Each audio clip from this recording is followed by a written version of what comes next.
because they're on YouTube and they're on Twitter, some of the shorter ones, Facebook, generally, more available on social media and more accessible or used to seeing video on social media. They're in front of the paywall, so they're easily shared. So they absolutely have the capacity, at least, to reach a different audience. And I think they have surprised people that this comes from the FT. Indeed, there are comments underneath to that effect saying, oh my God, is the FT doing Black Mirror now? And, since when was the FT doing sci-fi? Yes, it's definitely part of its remit is to surprise people and to confront stereotypes and prejudices people might have about the FT. So, yeah, that is part of the goal. This is The Talent Show, a new podcast series from FT Talent, a hub of innovation from the Financial Times. It's hosted by under 30s for the under 30s around the world.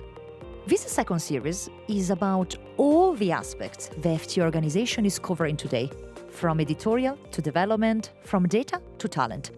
I am Virginia Stagni, and this is a guide we designed to inspire you to be the one driving innovation and change. Welcome to the show.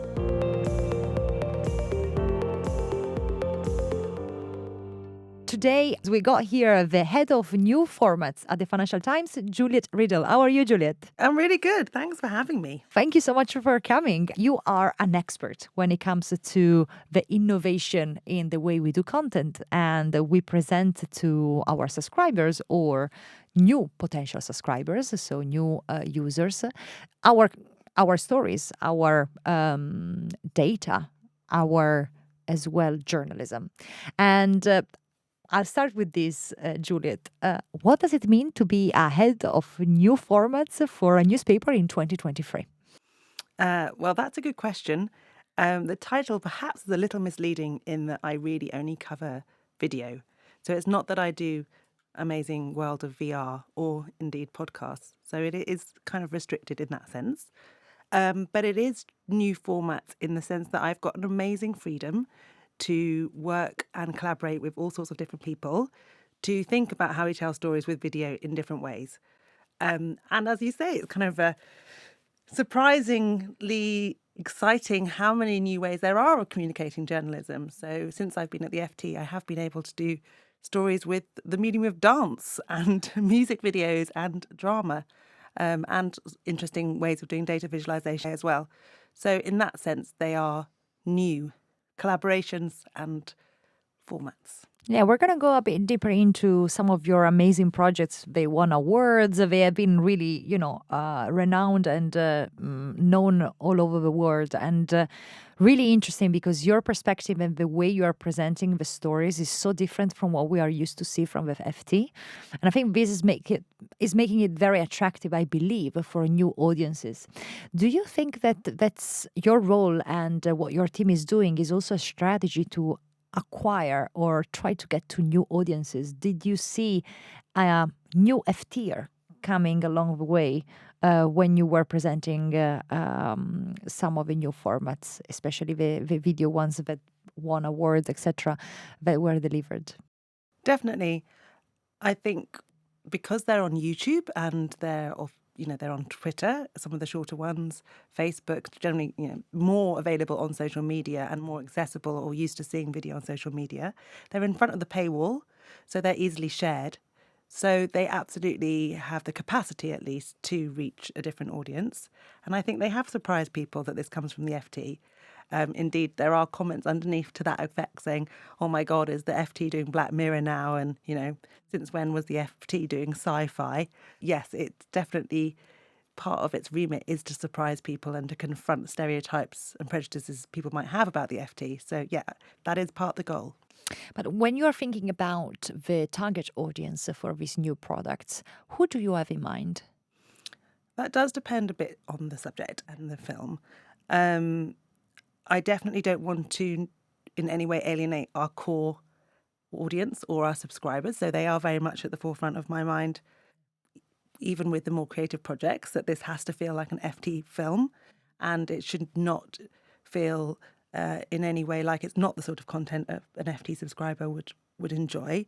However, yeah, some of them are aimed at younger people, the ones that have actors or presenters with younger faces. The idea is that it does feel a bit more sort of peer-led. So I do think of the broadest possible audience, but I suppose the core values the FT have of making content that's informative, that you can rely on as it is sort of born from trusted, rigorous journalism, has to be at the very heart of these films as well. So it's not that I'm just trying to create content that doesn't feel FT like. So I suppose it's not very accurate, not particularly succinct answer to your question. So I would say, yeah, an FT audience plus. And of course, you touched on so many different topics depending on the project and the product that you delivered. For example, you have been the director of a documentary Cape Town Life Without Water that was the winner of Best Documentary 2018 at the Association of International Broadcast Awards. And I think there was a lot besides the award in that experience in being a director and at the same time delivering something so important for our journalism as well, that is the topic of sustainability.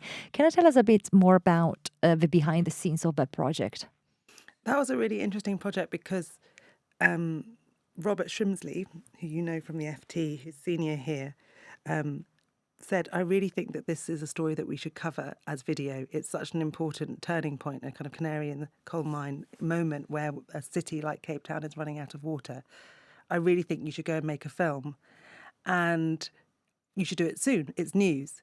And actually, most of my career has been in documentaries where you have a long time to sort of develop the idea and develop the story. So that shift to being in a newspaper was quite difficult for me because I was resistant to going because I didn't know what the story was. And it worked against what I'd sort of been trained in terms of making longer form documentaries. So it was quite nerve wracking going out there. But I worked with an incredible team who are from Cape Town, who live there, work there, have the community. And the story ended up having more narrative than I feared it might have, which was that one of their neighbours was digging a borehole in their garden. And because she already had a relationship with the neighbours, we were able to get incredible access and able to do a story that had narrative. And so I was able to sort of blend some of my more documentary sensibilities of having a narrative and following something over a long period of time with the immediacy of telling a news story. So a lot of luck came into that project to make that video successful. And it was absolutely crucial that I had to work with a local team because I was doing it last minute and I had to rely on that knowledge and experience that was already there in Cape Town. How do you see yourself in that kind of growth mindset framework? Like learning new things as you are at FT. What has been like the most challenging and as well learnings out of this experience of adapting your role into this new format as well of doing your job? Well, I think one of the most difficult challenges I have is exactly touches on that, which is now I'm doing longer projects which take quite a lot of time to produce. So if I'm doing a drama, there is quite a lot of pre-production and you have to have a script and you have to cast. So that takes a long time. But you also want to make it feel that it's current and it's news. And when it comes out, it feels like something that is very much of today. So, for example, the online harm film that I just did, you know, some of that is thinking ahead and doing a lot of work to think about, well, there is the online harm bill that I knew was going to be in Parliament. And so that's a news hook that I could try and meet. But the issue of online safety has a longer evergreen sort of subject area. So it's always having in the back of my head, what's the sort of issue that is going to still be there in a year's time or 6 months' time? But what's the other extra special thing that will make it feel, but it has to come out today because this is a newspaper and, tomorrow it's yesterday's chip paper. So that's probably my biggest challenge is kind of having both those contexts in mind. How did you end up at the Financial Times? And would you like to maybe explain a bit about your career journey and what has been taking you here? Yeah, so I did a history degree. Well, actually, I was going to be a dancer, I thought, possibly. I was quite serious about dance and I went to New York to dance. Really? Yeah. Okay. And I didn't know whether I was going to be a dancer. I had a place at university to do history, and I was umming and ahhing between the two. And I went out to New York with a friend that then stayed behind and became a dancer, even though she had a place to do medicine. So anyway, that's relevant because that kind of art sensibility and being a dancer, and also I did a lot of acting and I was quite serious about acting and did some professional acting as well. sort of come back into it later. So I did a history degree because I care about, I'm interested in the world, and it's a great degree for journalism, kind of finding a huge mammoth topic and distilling it, and critical thinking. And then when I left university, I still had that kind of drama, dance, creative side, but I still really liked the factual side. So I decided that documentaries would be the place, and factual television would be a place I wanted to work. So I was really lucky, and I got some work experience at ITV, and I was at ITV for 8 years. And I worked my way up from sort of work experience right up to being a producer director. And I worked on everything from Come Dine With Me as one of my first directing jobs, to Trini and Susanna, to Alma's Love to Get Me Out of Here, and then really serious subjects about, I spent 3.5 months at Great Ormond Street in a long series about children with rare conditions. But it was an incredible experience because it was really broad. It was everything from getting celebrities to do Bollywood dancing to filming a surgery. And I really loved it. And I then had a baby and didn't know what to do, and actually left ITV and got a job working on the Grace and Perry series, which was about taste for Channel 4, and that did super well.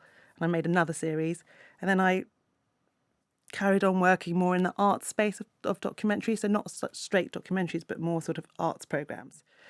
And they were quite successful, and while I was at that company, I actually got headhunted to, someone approached me to work at The Guardian. And it had never occurred to me to work at a newspaper because I was quite happy. But because my CV was actually quite broad and I was doing quite innovative things with formats, someone thought that this could actually be an interesting fit at a newspaper. So I went to The Guardian for 18 months, where I got to do all sorts of different things, which I loved. But while I was there, I was still relatively young, and I really missed the teamwork of making television programmes, and I really missed having people that were senior to me to learn from, because in a newspaper, it is a kind of flatter structure and everybody's their own boss. So actually, I didn't quite feel ready just to make short form as well. So I went back into television and did development.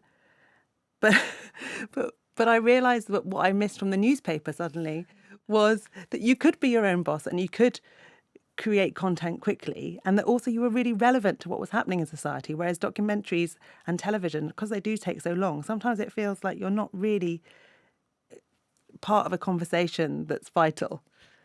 So I saw a position going for the FT and thought, you know what, I'm going to go back into newspapers, and applied for a job. And they basically said, well, actually, we don't have particular, your skill set is quite unusual. Maybe we should create a job for you that actually suits your skill set better. So they actually created this role for me here.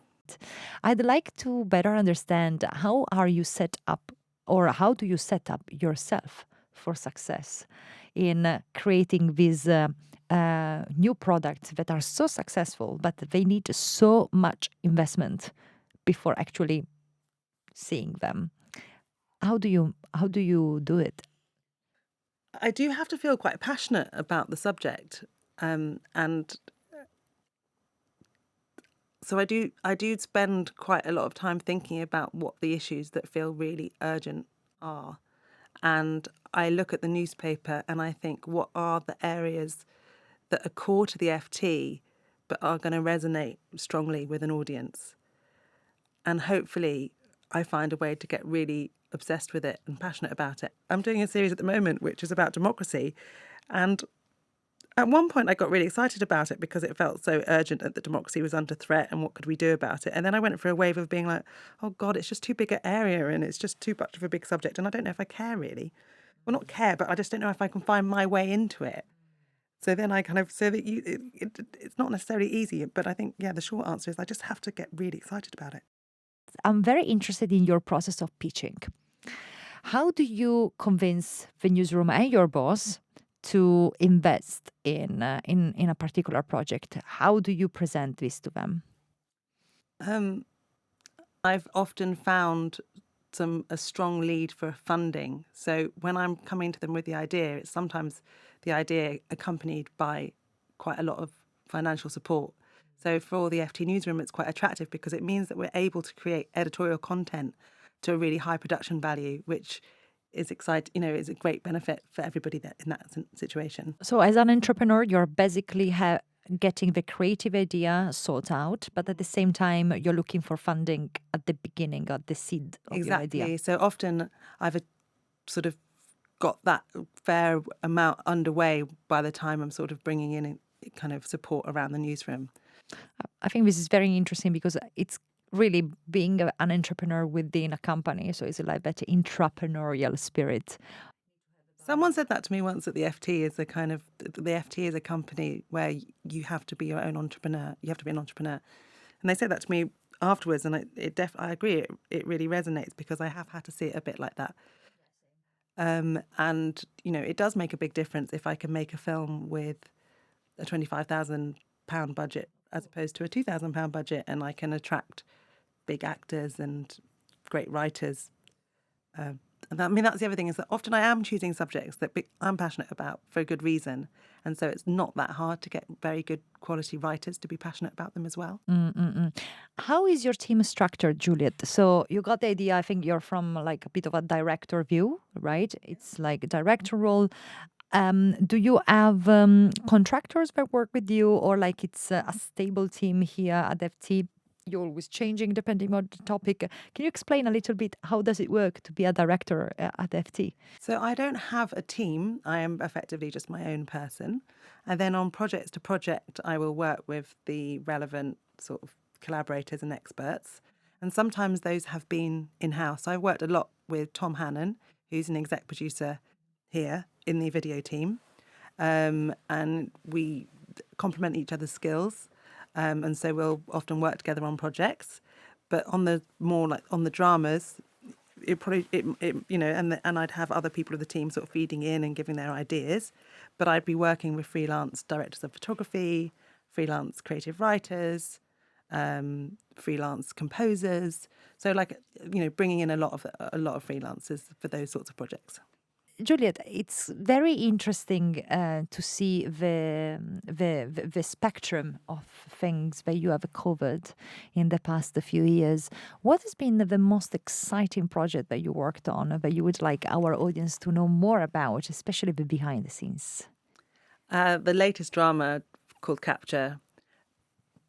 I mean, that's a sort of perfect, for me, if I could, example of those things. I'm very passionate about the subject. I have children who are 13 and 11, and it has been a complete shock to me how much their lives there are online and how little regulation there is. And we are sort of on the back foot where these tech companies have such control over the experiences of childhood and the physical time of children. And from what I have experienced, a lot of it is negative, and there is little to support families, children, schools in how to sort of deal with this very huge shift in society that we're not really prepared for. So that's the passion bit. It's a huge news story. Tech companies are some of the most important companies in our society at the moment, and that the regulation of them is a core FT story. But we were able to make it current because there are things like the online harm bill, and there are new reports about the impact on children. And so there's that lovely combination of it being both a broad subject and a kind of now subject. And to do it in a drama felt like the perfect way of addressing something that to read about can feel quite boring. Or not boring, but just sort of hard to sort of access the emotion. And so for me, that kind of using the tools of drama, which mean they can be emotive and imaginative, was great at highlighting those issues. Let's say you pitch a project and you work only on one video production at a time, or you have even parallel ones or like shorter one that you need to deliver for the newsroom with our timelines? Yes, often I will have another project. So during the process of making the online harm film, and around that, I also made a film about Bitcoin mining and cryptocurrency. I was also involved with a project about India, a straight documentary, and the heat wave in India, and actually worked with a director in India, and so was more directing and producing remotely. So yes, I was working on more than one project over those 18 months for sure. And I'm also developing new ideas, and some of them won't go anywhere. And, I might be talking to writers or sort of thinking about scripts, or maybe even spending a tiny amount of money on sort of developing a script that might not go somewhere. So yeah, you need a slate of ideas that sort of are bubbling along. And who is your main interlocutor here at the Financial Times to understand this? Because I guess it's a very different mindset from the normal newsroom requests, right? Who is the person you talk to about this, like your projects, your new ideas, and so on? Well, that's one of the amazing things that I love about the FT, which is what I missed from going when I went to the Guardian and then I went back into TV. I really missed being in a newsroom for lots of reasons, but one of them was just having these incredible brains around you and being able to walk around the room and be like, I can access this incredible person's head for the moment. So the answer to that, in a way, is brilliant, which is so many different people. I mean, Christina Criddle has done some brilliant work on Instagram, and actually came from the BBC where she'd made a documentary. So to talk to her about the online harm film was amazing. And Madhu, who's now head of AI, has did a TED talk about finding out, getting access to all the data and privacy online. And so it's just sort of brilliant experts in the building. But then there's also other people like Janine Gibson, who was at The Guardian and BuzzFeed and had been involved in, projects where she'd seen them become plays. She was in Snowden and WikiLeaks. And so, there's all sorts of different people that I access. So basically, you go around and how does your day looks like? I think no one is similar to the other, but maybe one typical day of Juliet coming to FT. How is it? Sometimes it's looking backwards in a nice way. So the online harm film has been screened in loads of schools. So sometimes, like today, I was asked to do a short online interview about capture for a festival's website, because they want to put the film on this website, and so I just filled in a kind of interview about the process of making the film. I am speaking this week to potential new collaborators on the Democracy series. So a lot of that is also just setting up the mundane of like setting up meetings and setting up potential artists to speak to and contacting agents and, contracts and all those sorts of things that have to happen.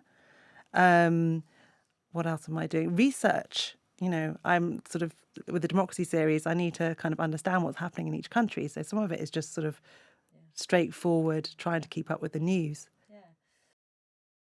One last question from me. What is your best piece of advice for someone that would like to follow your career path?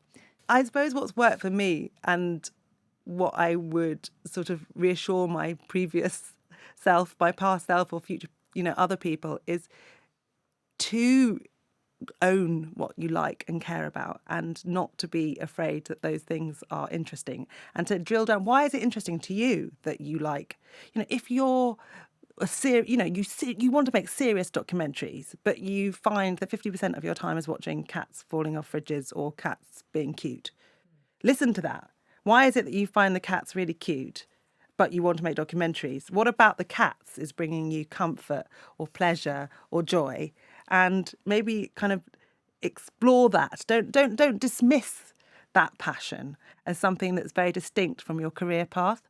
Sort of listen to your instincts for what content you enjoy, and I think that will lead you to actually making more individually exciting and possibly original content, but also that it makes it you, and actually might make it more universal, because you're not the only one to like cat content. So I would say my advice is sort of be your whole self, and listen to all your different feelings and interests. Follow your gut. Thank you so much, Juliet. If there is one thing that we do in this podcast is welcoming some people from outside our world and have a foot in the door at the Financial Times and ask you directly some questions. And today in our studio, we got Amia and Oiko. And Oiko, where are you coming from? Tell us a bit about you, your journey here, and then ask your question to Juliet. Thanks for having me. I'm Öykü, and I recently completed my master's in media and communications at London School of Economics. I'm mainly focused on digital regulations and media policies. And in the past, I worked as an arts and culture reporter. So for the future, I want to continue be part of the creative industries and the recent debates around the world. What's your question for Juliet? Yeah. So when I watched the Financial Times film Capture, it was really interesting for me to see that the dynamic intersection of journalism, media, and creative storytelling. Could you please elaborate more on the reasons and goals behind this creative expansion by Financial Times as a business newspaper? Yeah, thank you for watching it. Did you like it? Yeah, of course. It's very interesting. Yeah. Well, I think in a way why you liked it is probably the reason why I did it, in a sense. It's a good conversation to have.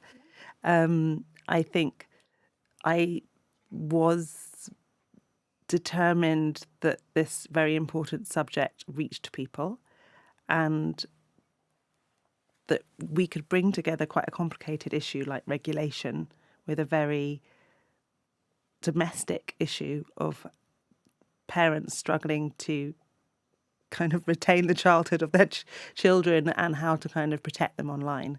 So drama felt like a really good way of sort of bringing those two together. I guess the danger with a film like that is how to keep it journalistic.